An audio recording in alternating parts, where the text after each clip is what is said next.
2020-21 শিক্ষাবর্ষের একাদশ শ্রেণীর শিক্ষার্থীবৃন্দ, তোমাদেরকে সালাম জানাচ্ছি। আসসালামু আলাইকুম এবং সুস্বাগতম। নিশ্চয়ই তোমরা নিরাপদে এবং স্বাস্থ্যবিধি মেনে অবস্থান করছো। করোনা মহামারীর ক্রান্তি লগ্নে সাময়িক ব্যাঘাত ঘটলেও আমরা ডিজিটাল বাংলাদেশ এর সুফল হিসেবে অনলাইন ক্লাস কার্যক্রম পরিচালনার মাধ্যমে পাঠদান প্রক্রিয়া চলমান রাখতে পারছি। এটাই আমাদের অর্জন। আমি সালমা খানম, সহকারী অধ্যাপক, প্রাণীবিদ্যা বিভাগ, সরকারি বিজ্ঞান কলেজ, তেজগাঁও, ঢাকা। আজ আমি তোমাদেরকে জীববিজ্ঞান দ্বিতীয় পত্রের প্রথম অধ্যায় প্রাণীর বিভিন্নতা ও শ্রেণীবিন্যাস এর অধিভুক্ত প্রাণীজগতের পর্ব নিয়ে আলোচনা করব। প্রথমেই আসো আমরা একটু জেনে নিই পর্ব সম্পর্কে। হিকম্যান এট অল 2017 রচিত ইন্টিগ্রেটেড প্রিন্সিপালস অফ জুলজি পুস্তকের বর্ণনায় প্রাণীজগতের 33টি পর্বের মধ্যে প্রধান বা মেজর পর্বের সংখ্যা হলো 9টি। এর 8টি নন কর্ডাটা এবং একটি কর্ডাটা পর্ব। ইতিমধ্যে তোমরা আমি যতটুকু জানি ক্লাস এসএসসি লেভেলেই এই পর্ব সম্পর্কে কিছুটা আইডিয়া পেয়ে এসেছো। অর্থাৎ টোটাল পর্ব হলো 9টা, তার মধ্যে 8টা নন কর্ডাটা এবং একটি কর্ডাটা। বাকি পর্বগুলো হচ্ছে মাইনর পর্ব। আমরা একটু জেনে নিই, আবার একটু পুরনো পড়ালেখাটাকে একটু ঝালাই করে নিই, তাহলে আমরা জানতে পারলাম যে টোটাল পর্ব হচ্ছে 9টি। এবার আসো আমরা একটু নামগুলো জেনে নিই।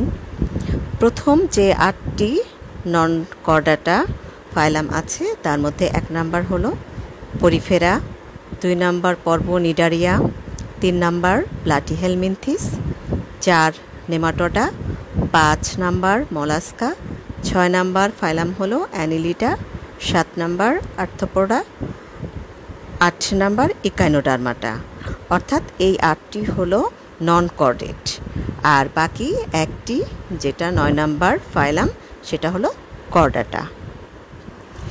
নন কর্ডাটা প্রাণীর শ্রেণীবিন্যাস। এক্ষেত্রে আমরা দেখতে পাই ভ্রূণ অবস্থায় বা আজীবন দেহের পৃষ্ঠ মধ্যরেখা বরাবর দণ্ডাকার স্থিতিস্থাপক ও নিরেট নটোকর্ড এর উপস্থিতি ও অনুপস্থিতির উপর ভিত্তি করে প্রাণীজগৎকে 2টি দল বা গ্রুপে ভাগ করা হয়েছে। যেসব প্রাণীর দেহে নটোকর্ড থাকে না তাদেরকে নন কর্ডাটা বলে। নন কর্ডাটা প্রাণীর দেহে যে বৈশিষ্ট্যগুলো দেখা যায় তা আমরা একটু উল্লেখ করছি, তোমরা একটু খেয়াল করো ভালো করে। 1 নাম্বার দেহে নটোকর্ড অনুপস্থিত, 2 নাম্বার গলবিলীয় ফুলকারন্ধ্র নেই, 3 নাম্বার পায়ু উত্তর লেজ থাকে না, 4 স্নায়ুরজ্জু গ্রন্থিযুক্ত অক্ষীয় ও নিরেট, 5 নাম্বার রক্ত সংবহনতন্ত্রে হৃদযন্ত্রের অবস্থান পৃষ্ঠদেশে, 6 রক্তের হিমোগ্লোবিন রক্তরসে অবস্থান করে, 7 রক্ত সংবহনতন্ত্রে হেপাটিক পোর্টারতন্ত্র অনুপস্থিত, 8 ত্বক থেকে চোখের উদ্ভব ঘটে।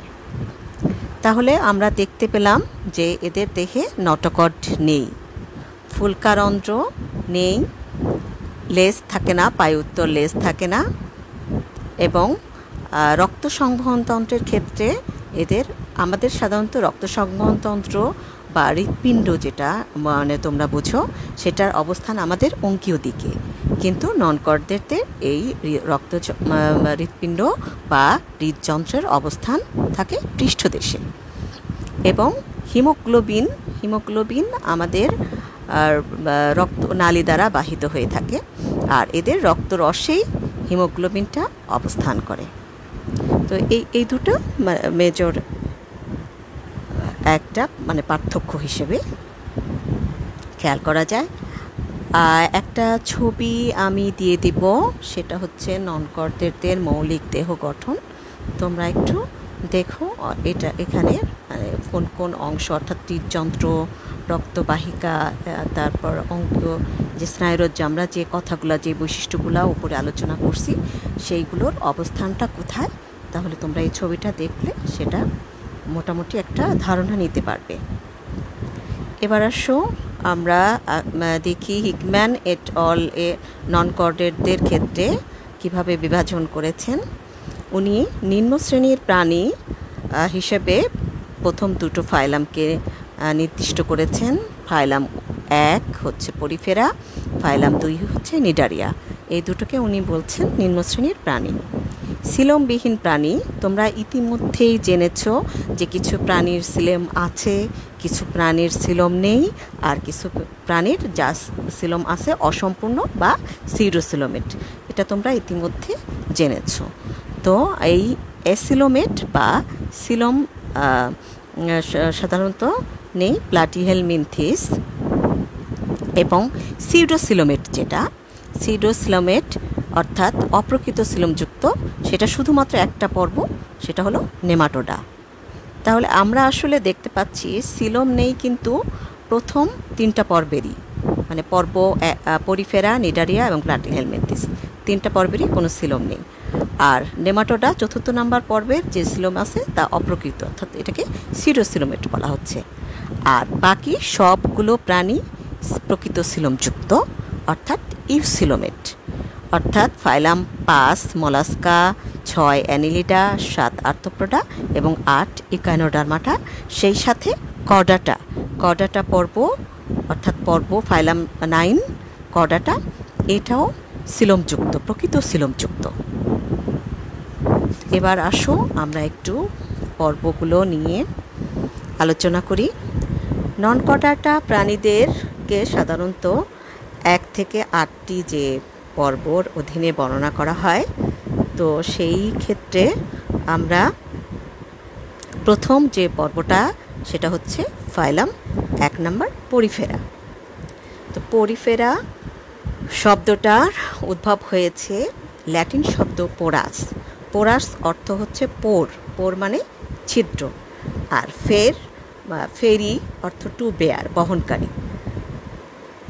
1836 সালে রবার্ট গ্র্যান্ট সর্বপ্রথম পর্বটির নামকরণ করেন।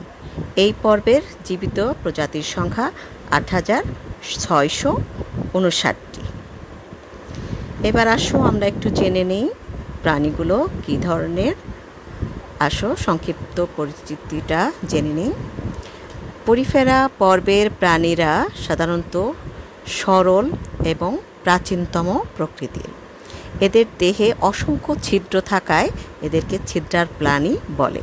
আগেই জেনেছ পোরাস অর্থ বা পোর বা ছিদ্র, তার মানে এই পর্বের প্রাণীদের নামকরণ করা হয়েছে অসংখ্য ছিদ্র থাকার কারণে। সাধারণভাবে এরা স্পঞ্জ নামেও পরিচিত। এরা দেখতে ডালপালাযুক্ত গাছ, ফুলদানি, ঘণ্টা বা বাটির মতো, এবং দৈহিক ব্যাস 1 মিলিমিটার থেকে প্রায় 2 মিটার। কারো রং অনুজ্জ্বল ধূসর, আবার কোনোটি লাল, কমলা, নীল, বেগুনি ইত্যাদি উজ্জ্বল বর্ণের। অধিকাংশই সামুদ্রিক।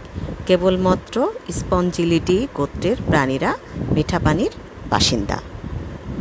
এবার আসো আমরা পরিফেরা পর্বের বৈশিষ্ট্যগুলো একটু জেনে নিই। এদের দেহে কোষ নির্মিত হলেও কোষগুলো সুবিন্যস্ত হয়ে টিস্যু গঠন করে না, অর্থাৎ এরা কোষ আছে বাট কিন্তু কোষগুলো টিস্যু গঠন করতেছে না। আচ্ছা, দেহ প্রাচীর অস্টিয়া নামক অসংখ্য ছিদ্রযুক্ত। তাহলে ছিদ্রগুলার নাম হচ্ছে অস্টিয়া। দেহে সংবহনতন্ত্রের বিকল্প হিসেবে পানি প্রবাহের জন্য বৈশিষ্ট্যপূর্ণ নালীতন্ত্র দেখা যায়, অর্থাৎ ক্যানাল সিস্টেম আছে পানি সংবহনের জন্য। আমাদের যেমন রক্ত সংবহনের জন্য নালী থাকে, ওদের সেই রকম পানি সংবহনের জন্য বৈশিষ্ট্যপূর্ণ নালিকাতন্ত্র থাকে। অস্টিয়া পথে নালিকার মধ্যে দিয়ে পানি স্রোতের মাধ্যমে খাদ্য, অক্সিজেন ও শুক্রাণু দেহ অভ্যন্তরে প্রবেশ করে।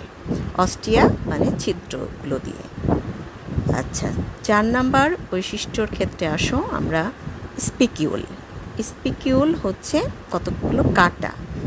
এই কাঁটা ক্যালসিয়াম কার্বনেট দ্বারা তৈরি, মানে চুনময়। অথবা স্পঞ্জিন নামক এক ধরনের জৈব বস্তু সাধারণত এই তোমার পরিফেরার দেহের কাঠামো গঠন করে।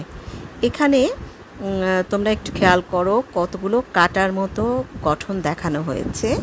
এটা হচ্ছে মানে কাটার আসলে সংখ্যার উপর ভিত্তি করেও এই স্পিকিউলগুলো বিভিন্ন ধরনের হয়ে থাকে, অর্থাৎ টেট্রা, ট্রাই স্পিকিউল থাকে, হ্যাঁ, ডাইমোনাস, মোনা।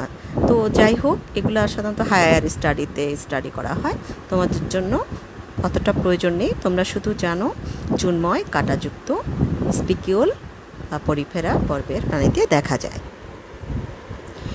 এবার আসো 5 নম্বর বৈশিষ্ট্য, অন্তঃপ্রাচীরে কোয়ানোসাইট নামক বিশেষ ধরনের ফ্লাজোলাযুক্ত কোষ থাকে। প্রকোষ্ঠগুলো নালীতন্ত্রে মুক্ত। 6 নম্বর, নালীতন্ত্র দেহের ভিতরে অবস্থিত স্পঞ্জোসিল নামে একটি প্রশস্ত গহ্বরে মিলিত হয়। এর শীর্ষ প্রান্তে থাকে অস্কিউলাম, এবং যা ছিদ্রপথে দেহের মানে পানি বের হয়ে থাকে।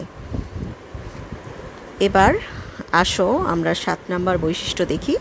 পূর্ণাঙ্গ প্রাণীরা নিশ্চল, সিসাইল।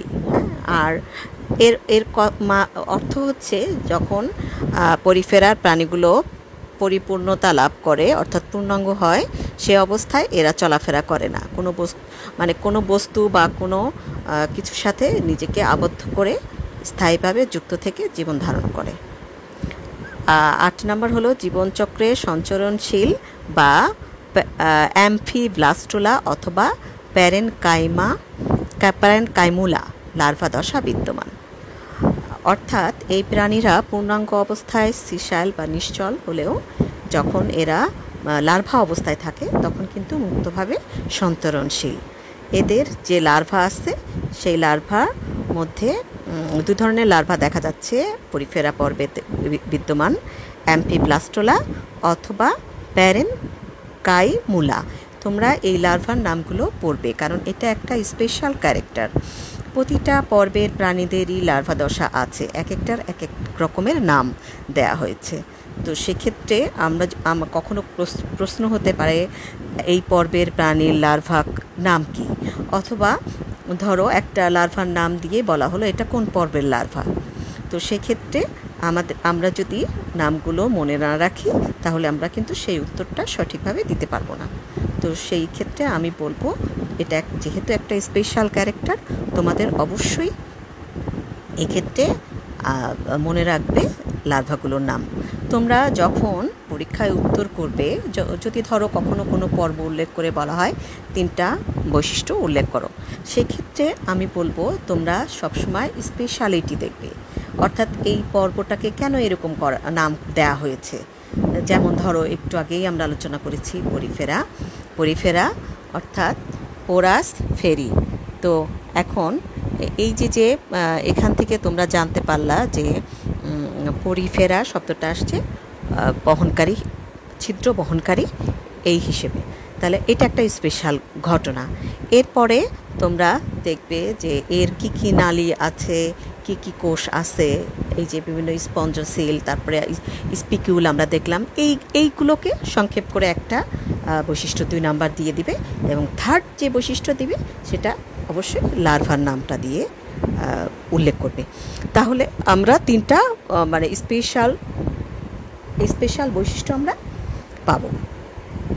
এবার আসো এই পর্বের পরিফেরা পর্বের সাধারণত যে প্রাণীগুলো অত্যন্ত গুরুত্ব বহন করে তার মধ্যে সেটা হচ্ছে স্পঞ্জ।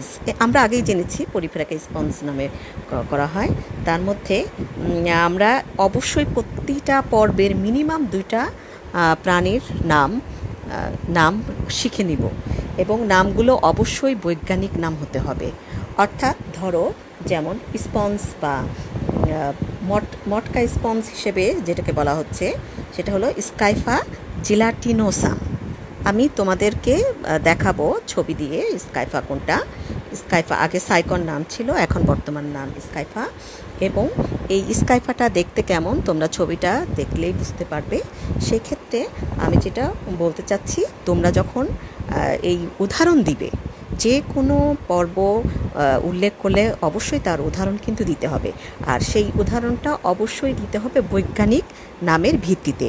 আর তোমরা ইতিমধ্যে জেনেছ যে বৈজ্ঞানিক নাম বলতে কি মানে দুটো অংশ থাকে, একটা প্রথমটা হলো গণ, পরেরটা প্রজাতি। গণ ক্যাপিটাল লেটার দিয়ে শুরু হয় আর প্রজাতি স্মল লেটার দিয়ে, এবং এই দুটো অংশকে নিচে আন্ডারলাইন করতে হয়। এখন তুমি তো যদি ইতালিক হরফে বাঁকা করে লিখতে হয় তাহলে মানে আন্ডারলাইন করতে হয় না, কিন্তু যেহেতু আমরা বাঁকা করে লিখি না সেহেতু আমাদেরকে অবশ্যই নাম প্রতিটা নামের নিচে আলাদা করে, জেনাসের নিচে একটা, স্পিসিসের নিচে একটা, অর্থাৎ প্রথম অংশটা হলো গণ বা জেনাস আর দ্বিতীয় অংশটা হলো স্পিসিস বা প্রজাতি। আমরা দুটার অংশের নিচে আলাদা করে আন্ডারলাইন করব। তো বৈজ্ঞানিক নামের ক্ষেত্রে এটা অবশ্যই, তুমি যদি 100 বারও এই শব্দটা ইউজ করতে হয় তোমাকে 100 বারই সেখানে আন্ডারলাইন করতে হবে, এটাই নিয়ম। তো যাই হোক, আমরা উদাহরণ হিসেবে পরিফেরাতে স্কাইফা, জেলেটিনোসাম এবং আরেকটা বলবো সেটা হলো স্পঞ্জিলা। স্পঞ্জিলা এটা হলো মিঠা পানির স্পঞ্জ, মিঠা পানির স্পঞ্জ। এছাড়া লিউকোসোলেনিয়া নামক এক ধরনের পরিফেরা প্রাণী আছে, হ্যাঁ, গর্গোনিয়া, লিউকোসোলেনিয়া। তো যাই হোক, আমরা সেগুলা লিউকোসোলেনিয়া নামক এক ধরনের আছে। তো যাই হোক, আমরা চিত্রের সাহায্যে একটু সেগুলা দেখাবো। হ্যাঁ, বহুবর্ণিল স্পঞ্জ আছে, অর্থাৎ অনেক ধরনের কালারফুল স্পঞ্জও দেখতে পাওয়া যায় প্রকৃতিতে। তো সেই ক্ষেত্রে তোমাদেরকে চিত্র দিয়ে এগুলা একটু দেখানো হবে, তোমরা খেয়াল করো। এবার আসো আমরা 2 নাম্বার ফাইলাম যেটা হচ্ছে নিডারিয়া, সেটা সম্পর্কে একটু আলোচনা করি। গ্রিক নিড অর্থাৎ নিডল, হ্যাঁ, নিডল রোম বা কাটা। ল্যাটিন হচ্ছে এরিয়া হচ্ছে কানেক্টেড উইথ, সংযুক্ত, অর্থাৎ কাটাযুক্ত। মানে নিডারিয়া শব্দটা এসেছে রোম বা কাটাযুক্ত থেকে, অর্থাৎ যে পর্বের প্রাণীর কাটাযুক্ত তাদেরকে নিডারিয়া বলা হচ্ছে। হ্যাটসেক পর্বটির নামকরণ করেন, এর জীবিত প্রজাতির সংখ্যা 10,203টি। এবার আসো একটু সংক্ষিপ্ত পরিচিতিটা আমরা জেনে নিই। নিডারিয়া পর্বভুক্ত প্রাণীরা একদিকে অরীয় প্রতিসম, এর আগেই তোমরা সিমেট্রি বা প্রতিসাম্যতা জেনেছ, অরীয় প্রতিসমতা সম্পর্কে তোমাদের আইডিয়া হয়েছে। অন্যদিকে এদের সেল টিস্যু বা গ্রেট গাঠনিক বৈশিষ্ট্য সম্পন্ন প্রাণী। প্রাণীগুলোর অধিকাংশ নিশ্চল। নিশ্চল শব্দটা আমি এর আগেও ব্যবহার করেছি। নিশ্চল বা সিশাল হচ্ছে যে জায়গায় অবস্থান করে চলাফেরা, নড়াচড়া করে, বাট এক জায়গা থেকে আরেক জায়গায় সে স্থান পরিবর্তন সাধারণত করে না। আচ্ছা, কিছু প্রজাতি এখানে অবশ্য দেখা যাচ্ছে যে মুক্ত এবং সাঁতারু। তো সমুদ্র উপকূলে পড়ে থাকা গোল থকথকে জেলির মতো প্রাণীগুলো হলো জেলিফিশ। জেলিফিশ আমি অনেকগুলো ছবি কালেক্ট করেছি জেলিফিশের, তোমাদেরকে দেখানো হবে। তোমরা সুন্দর জেলিফিশ দেখতে খুব সুন্দর, কিন্তু খুব মানে সুন্দরের মাঝেই আবার লুকিয়ে থাকে অসুন্দর। এই জেলিফিশ সমুদ্রের জন্য অনেক ভয়াবহ, অনেক ভয়ঙ্কর। তোমরা সেটা বিস্তারিত পরে জানবে। যাই হোক, নিডারিয়া পর্বের মুক্ত সাঁতারু সদস্য হলো এটা জেলিফিশ। বিচিত্র বর্ণময়তার কারণে এই পর্বের সদস্যরা সমুদ্রকে বর্ণিল রূপদানে সবচেয়ে বেশি অবদান রেখেছে, অর্থাৎ এই পর্বের প্রাণীরা সম্পূর্ণ বর্ণিল, এত কালারফুল। কিছু প্রাণী দেখতে পেলেই তোমরা বুঝতে পারবে আসলে এই কথার অর্থ। তবে যেহেতু সাগরের নিচে মানে অবস্থান করে, পানিতে বর্ণিলভাবে খুব সুন্দর দেখতে। প্রবাল এবং প্রবাল প্রাচীর গঠনকারী প্রাণীরা এই পর্বেরই সদস্য। এজন্য নিডারিয়ান প্রাণীদেরকে সমুদ্রের ফুল বলা হয়। ফ্লাওয়ার, ফুল বলতে বুঝতেই পারছো তোমরা যে কতটা সুন্দর এবং বর্ণিল, তো যে কারণে এদেরকে বলা হচ্ছে। তাহলে এখন যদি প্রশ্ন করা হয় সমুদ্রের ফুল বলা হয় কোন প্রাণীদেরকে, নিশ্চয়ই তোমরা বলবে নিডারিয়া পর্বের প্রাণীদেরকে সমুদ্রের ফুল বলা হয়।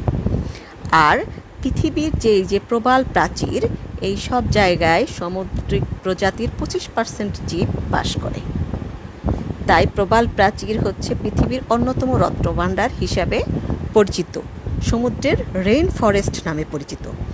এখানে দেখো তোমরা ইতিমধ্যে 3টা জিনিস খুব ইম্পর্টেন্ট, যেমন এই পর্বের প্রাণীরা কাঁটা বা রোমযুক্ত, এরপরে এই পর্বের প্রাণীরা দেখা যাচ্ছে যে সাগরের ফুল নামে পরিচিত, হ্যাঁ, এবং শেষ একটা শব্দ পেয়েছো রেইন ফরেস্ট বলা হচ্ছে, অর্থাৎ রত্ন ভাণ্ডার, প্রবাল প্রাচীর। এই মানে এই পর্বের প্রাণীরা এই প্রবাল সৃষ্টির ক্ষেত্রে গুরুত্বপূর্ণ ভূমিকা রাখে। অনেক পৃথিবীর অনেক, এই তো জানো গ্রেট ব্যারিয়ার রিফ আছে, এই ধরনের প্রবাল প্রাচীর অনেক বিখ্যাত এবং পর্যটন হিসেবে উল্লেখযোগ্য। আমাদের সেন্ট মার্টিনও কিন্তু এরকম একটা প্রবাল সমুদ্র মানে প্রাচীর দ্বারা একটা দ্বীপ। তো যাই হোক, আমরা এবার জেনে নিই নিডারিয়া পর্বের বৈশিষ্ট্য। 1 নম্বর বৈশিষ্ট্য হলো তাহলে এরা হচ্ছে বহুকোষী এবং অরীয় প্রতিসম প্রাণী। 2, দেহ প্রাচীর দ্বিস্তরী অর্থাৎ ডিপ্লোপ্লাস্টিক। দ্বিস্তরী মানে হচ্ছে 2টা স্তর আছে, প্রথমটাকে উপরের দিকটাকে বলা হচ্ছে এপিডার্মিস, আর দ্বিতীয়টা হচ্ছে এপিডার্মিস আর এন্ডোডার্মিস।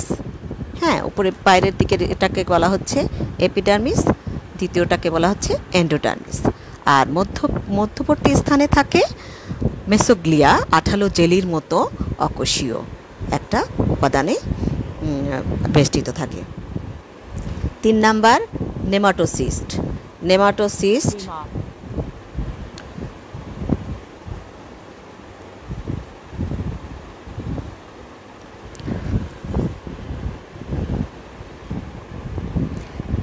আসো নেমাটোসিস্ট। এই নেমাটোসিস্ট ধারণকারী নিডোসাইট নামক বিশেষ ধরনের কোষ রয়েছে এই নিডারিয়ানদের। কোষিকায় এগুলো সবচেয়ে বেশি পাওয়া যায়। নিডারিয়ানদের দংশন অঙ্গাণু হচ্ছে নেমাটোসিস্ট। প্রাণী এর সাহায্যে আত্মরক্ষা, খাদ্য গ্রহণ ও দেহ পরিষ্কার পরিচ্ছন্ন রাখার কাজ করে।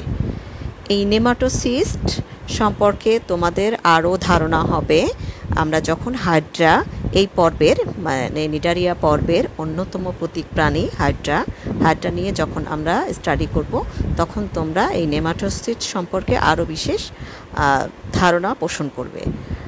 তো এখানে আর আমি বিশেষভাবে আলোচনা করছি না, তোমরা তাহলে এইটুকু জানলেই হবে যে নিডারিয়ানদের নেমাটোসিস্ট নামক বা নিডোসাইট নামক এক ধরনের কোষের উপস্থিতি রয়েছে। 4 নাম্বার, দেহাভ্যন্তরে সিলেন্টোরেন নামক একমাত্র পরিপাক গহ্বর থাকে, যা একটি ছিদ্রপথে বাইরে উন্মুক্ত থাকে। এই ছিদ্রটি মুখ এবং পায়ুর কাজ করে, অর্থাৎ এদের একটা ছিদ্র মুখ এবং পায়ুর কাজ করছে। 5 নাম্বার, খাদ্যবস্তু বহিঃকোষীয় ও অন্তঃকোষীয় উভয়ভাবেই পরিপাক হয়। 6 নাম্বার, অনেক প্রজাতি বহুরূপিতা প্রদর্শন করে। বহুরূপী সদস্যদের মৌলিক একক পলিপ ও মেডুসা। পলিপ স্থবির, অর্থাৎ পলিপ আবার সেই সিসাইল আর অযৌন জননক্ষম, এবং মেডুসা মুক্ত ও যৌন জননে সক্ষম। আমি পলিপ এবং মেডুসার আলাদা আলাদা করে চিত্র দিয়ে ইন্ডিকেট করে দিব, তোমরা দেখে নিও পলিপ এবং মেডুসাটা কী ধরনের। 7 নাম্বার, এদের যে লার্ভা, আবার সেই লার্ভার কথা বলছি, এদের লার্ভার নাম হচ্ছে প্লানুলা লার্ভা। তো এটা অবশ্যই মনে রাখবে। 20 প্রজাতির 8 নাম্বার বৈশিষ্ট্য হলো 20 প্রজাতির নিডারিয়ান স্বাদু পানির, বাকি সবাই সামুদ্রিক, অর্থাৎ স্বাদু পানি এবং সমুদ্রে 2 জায়গায় নিডারিয়ানরা বসবাস করে। এক্ষেত্রে উদাহরণের ক্ষেত্রে আমরা তোমার নিডারিয়ানদের মধ্যে যে উদাহরণটাকে আমরা গ্রহণ করব বা উল্লেখ করব, তোমরা মানে যত কষ্টই হোক অন্তত 3 থেকে 2 অধিক 3-4টা বৈজ্ঞানিক নাম শিখে নিবে প্রাণীর। মানে এর মধ্যে এই নিডারিয়ার মধ্যে উল্লেখযোগ্য হচ্ছে জেলিফিশ, এটার বৈজ্ঞানিক নাম হলো অরেলিয়া অরিটা, আমি এটার ছবি দেখাবো তোমাদেরকে। এরপরে আছে মেট্রিটিয়াম বা সাগর কুসুম, এই যে একটু আগেই আমরা জানলা যে সাগরের ফুল বা সাগর কুসুম এই বলা হচ্ছে নিডারিয়ানদেরকে। কেন এতটা সুন্দর এবং বর্ণিল দেখতে, যে কারণে এদেরকে এইভাবে নামকরণ করা হয়েছে। তো আমরা একটা প্রাণীর নাম জানলাম অরেলিয়া অরিটা, যেটাকে জেলিফিশ বলা হচ্ছে। 2 নাম্বার সাগর কুসুম মেট্রিটিয়াম মার্জিনাটাম, এটার এটাও আমি ছবি উল্লেখ করেছি তোমাদের জন্য। আর তৃতীয় হচ্ছে যে প্রাণীটা আমরা প্রতীক প্রাণী হিসেবে পড়বো, সেটা হলো হাইড্রা ভালগারিস। এটার নামও তোমাদের জানতে হবে। এবার আসো আমরা ফাইলাম 3 নাম্বার ফাইলাম প্লাটিহেলমিনথিস নিয়ে একটু আলোচনা করি। প্লাটিহেলমিনথিস বা চ্যাপ্টা কৃমি, গ্রিক শব্দ প্লাটিস ইকুয়াল টু ফ্ল্যাট, তার মানে চ্যাপ্টা, প্লাটি মানে ফ্ল্যাট, চ্যাপ্টা। আর হেলমিন্থ শব্দটার অর্থ হচ্ছে ওয়ার্ম বা কৃমি। 1876 সালে মাইনট এই পর্বের নামকরণ করেন। এই পর্বের প্রজাতির সংখ্যা 29,487টি। এবার আসো একটু সংক্ষিপ্ত পরিচিতিটা জেনে নেই। এই পর্বের প্রাণীরা সরলতম প্রথম ত্রিস্তরী প্রাণী। এর আগে আমরা জানলাম প্রথমটা মানে স্পঞ্জ, সরল মানে কোষ তোমার কলা গঠন করে না, এক কোষী। দ্বিতীয় জানলাম নিডারিয়াদের মানে দ্বিস্তরী অর্থাৎ 2 কোষ বিশিষ্ট। আর এইটাই প্রথম প্রাণী যারা দ্বিস্তরী, অর্থাৎ এখানে এক্টোডার্ম, মেসোডার্ম, এন্ডোডার্ম 3টা গঠনের উপস্থিতি লক্ষ্য করা যায়। এই পর্বের প্রাণীদের দেহ ফিতার মতো চাপা বা চ্যাপ্টা বলেই সাধারণত এদের নামকরণ করা হয়েছে ফ্ল্যাটওয়ার্ম। অধিকাংশ কৃমি মানুষ এবং অন্যান্য প্রাণী দেহে অন্তঃপরজীবী হিসেবে বাস করে এবং এরা ভেজা মাটি, পানিতে বাস করে। অনেক সময় অনেক আণুবীক্ষণিক, খালি চোখে দেখাই যায় না, আবার কখনো কখনো 30 মিটার পর্যন্ত লম্বাও হয়ে থাকে। বুঝতেই পারছো 30 মিটার। আর এগুলো কিন্তু অন্তঃপরজীবী অর্থাৎ আমাদের দেহের অন্ত্রে বসবাস করে। এবার আসো একটু জেনে নিই এই পর্বের প্রাণীদের বৈশিষ্ট্য। তাহলে আমরা জানলাম এই পর্বের প্রাণী নরম, দ্বিপার্শ্বীয় প্রতিসম। দ্বিপার্শ্বীয় প্রতিসম শব্দটার সাথেও তোমাদের পরিচয় ঘটেছে, অর্থাৎ একটা প্রাণীর দেহকে 2টা সমান ভাগে যখন ভাগ করা যায় তখন তাকে দ্বিপার্শ্বীয় প্রতিসম বলা হচ্ছে। এরপরে ফিতার মতো চাপা। 2 নাম্বার দেহত্বক সিলিয়াযুক্ত এপিডার্মিস বা কিউটিকল এ আবৃত। তার মানে কিউটিকল হচ্ছে নরম একটা আবরণী পর্দা যেটা দ্বারা দেহ আবৃত থাকে। ত্রিস্তরী প্রাণী হলেও এরা অ্যাসিলোমেট অর্থাৎ সিলোমবিহীন, এদের সিলোম নাই। সিলোম শব্দটা সম্পর্কেও তোমাদের ইতিমধ্যে তোমরা জেনেছ।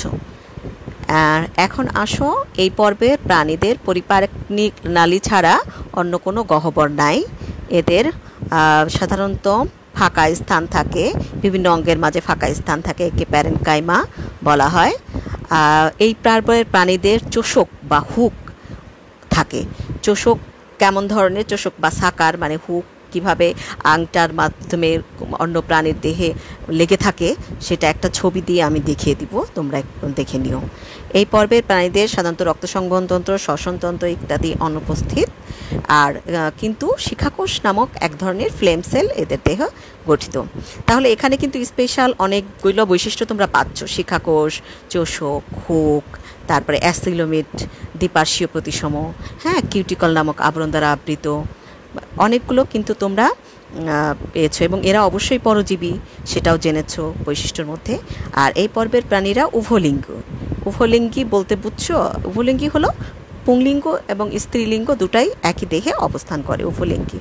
হ্যাঁ, আচ্ছা, এই পর্বের প্রাণীদের ওর লার্ভা দশা দেখা যায় সাধারণত তোমার এই পর্বের প্লাটিহেলমিনথিস পর্বেদের লার্ভাও সাধারণত দেখা যাচ্ছে। তো আমরা এখন জেনে নেই যে প্লাটিহেলমিনথিস পর্বের প্রাণীদের কি মানে কোন প্রাণীগুলো সম্পর্কে বা কোন প্রাণীগুলো আমরা উদাহরণ হিসেবে নিব। তাই সাধারণত প্রথম যে প্রাণীটাকে আমরা বেছে নিব সেটা হলো টিনিয়া সোলিয়াম। বানানটা একটু খেয়াল করো, টি বানান যেরকম টিনিয়া সোলিয়াম। হ্যাঁ, এটা হলো ফিতাকৃমি। দেখবে এই প্রাণীর ছবিটা দেখলে বুঝতে পারবে যে এটা কি ধরনের, কিছু ছবি দিয়ে মানে স্পষ্ট করে দেব। আরেকটা হলো তোমরা যেটা জানবে সেটা হলো ফ্যাসিওলা হেপাটিকা, যকৃত কৃমি। হ্যাঁ, যকৃতে অবস্থান করে। তো 2টো নাম আমাদের অবশ্যই, তো আমি বলেছি মিনিমাম দুটো বৈজ্ঞানিক নাম জানতে হবে। অবশ্যই বৈজ্ঞানিক নামের নিচে জেনাস এবং স্পিসিস 2টা অংশের নিচেই আন্ডারলাইন করবে যখন তোমরা উল্লেখ করবে। আর মিনিমাম 2টো, এর চেয়ে অধিক যদি তোমাদের পক্ষে সম্ভব হয় তাও শিখে নেওয়ার মানে সেক্ষেত্রে ওয়েলকাম। বলবো না যে শিখবে না, কিন্তু ন্যূনতম দুটো। তাহলে আমরা যেটা দেখতে পাচ্ছি এখানে আমরা প্লাটিহেলমিনথিসের যে দুটো প্রাণীকে বৈজ্ঞানিক নাম বেছে নিব, সেটা হচ্ছে প্রথমে টিনিয়া সোলিয়াম বা ভিটাকৃমি, 2 নম্বর হচ্ছে ফ্যাসিওলা হেপাটিকা বা যকৃতকৃমি। আর আরেকটা তোমরা জানতে পারো মানুষের যেটা রক্তকৃমি, সিস্টোসোমা ম্যানসনি। এটার ছবি আমি তোমাদেরকে দিয়ে দিব, সিস্টোসোমা ম্যানসনি। তাহলে দেখা যাচ্ছে যে আমরা 3টা প্রাণী সম্পর্কে জানতে পারলাম, প্লাটিহেলমিনথিস। একইভাবে নিডারিয়ারও আমরা 3টা শিখেছি, অরেলিয়া অরিটা, জরিফিশ, সাগর কুসুম যেটা মেট্রিডিয়াম মার্জিনাটাম, এবং 3 নম্বর হলো হাইড্রা ভালগারিস। ঠিক একইভাবে পরিফেরারও আমরা 3টা প্রাণীর নাম জেনেছি, স্কাইফা, জিলাটিনোসাম, স্পঞ্জিলা, লোকাস্ট্রিস, লিউকোসোলেনিয়া। তো আজ এ পর্যন্তই। আমরা পরবর্তীতে ধাপে ধাপে অন্য পর্বগুলো নিয়ে আলোচনা করব। তোমরা সবাই খুব সচেতন থাকবে, যা স্বাস্থ্যবিধি মেনে চলার চেষ্টা করবে। কোনোভাবে যেন আমরা এই পরিস্থিতিটাকে মোকাবেলা করে সুদিন নিয়ে আসতে পারি। আমরা সবাই যেন সুস্থ থাকি, স্বস্তিতে থাকি। সবসময় খাবারের ব্যাপারে সচেতন থাকবে, পুষ্টিকর খাবার গ্রহণ করবে এবং কায়িক পরিশ্রম অর্থাৎ ব্যায়াম চেষ্টা করবে করার, আর স্বাস্থ্যবিধি মেনে বাসায় অবস্থান করার চেষ্টা করবে। তো নিশ্চয়ই আগামীতে ইনশাল্লাহ আবার দেখা হবে। আজকের মতো এখানেই শেষ করছি। ভালো থেকো সবাই। আসসালামু আলাইকুম। সবাইকে সবার জন্য শুভকামনা রইল। আল্লাহ হাফিজ।